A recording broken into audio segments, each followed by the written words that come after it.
If we see somebody who's very upset and angry and yelling, a natural instinct is to go up to them and try to calm them down. Relax. Why are you so angry? But when we apply empathy, we realize that that's not the best approach. Because empathetic communication involves something called matching. This means matching that other person's energy with your own. So when somebody is yelling and we go up to them and ask them to be calm, more often than not, they'll get even more angry and more upset, and those feelings that they are having will be amplified. But if we match their energy and become angry as well and become upset with them and then lead them to a calmer state, that can work much better. Jordan Belfort, the real wolf of Wall Street, in his book The Way of the Wolf, has a great example of matching. One day his son came from school very upset because in soccer practice there was another student who was a ball hog. And he was very furious about this. So Jordan went and matched his energy, being equally as furious and angry about that same kid. He goes to say that, this kid is a ball hog and we should call the coach to fire him from the team. And as this conversation is going and the son matches Jordan's energy and so on and so forth, until Jordan Belfort starts to calm his tone down and says something to the effect of, I don't know why he behaves like this. You think he might have some emotional problems? And almost unconsciously, his son starts matching Jordan's calm energy.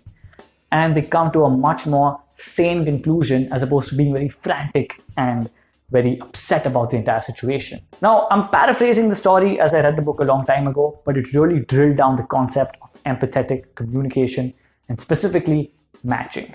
It becomes a super powerful technique when it comes to influencing somebody while taking their feelings into consideration. But empathy extends beyond just matching somebody's energy. In fact, it starts with something very basic: active listening. Now, we don't need to go over this concept very deeply. It simply means that when somebody's talking to us, we don't need to do all those superficial things like maintaining clear eye contact with them, nodding along and rephrasing what they're saying, because we don't have to pretend to listen to somebody if we actually are. We should just make sure that we are giving them our full attention by not multitasking or thinking of what we want to respond with.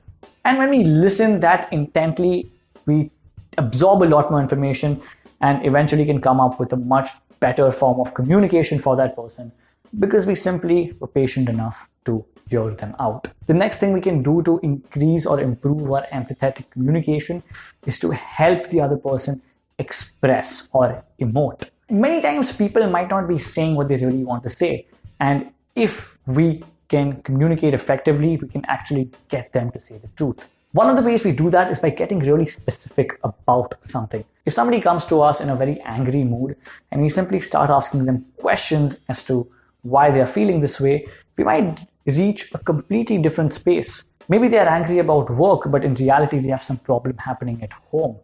Maybe they are angry with their spouse when in reality they are facing some financial troubles. And getting specific about these problems will help them reach the root cause of their issue, which they always knew. They just needed some help to untangle the mess that was in their minds. And the next thing that we can do is to not overtly react to anything that the other person is saying. When somebody comes to us and tells us something, especially if it's something negative, and we have a very overreaction to that, it might close them off to give us more information. For instance, if somebody comes to us and tells us something embarrassing that's happened to them, they're coming to us in most cases because they trust us and they expect the rest of the world to judge them on that particular thing. And if we come and give some sort of overt reaction, that makes them include us in that category, even if it's on a subconscious level. Instead, if we just have a neutral face while they're talking and we allow them to continue without having any reaction, they'll be much more likely to spill out more information, to tell us more, because in their mind it's like, okay, this doesn't seem to be a big deal for them, so I can tell them more.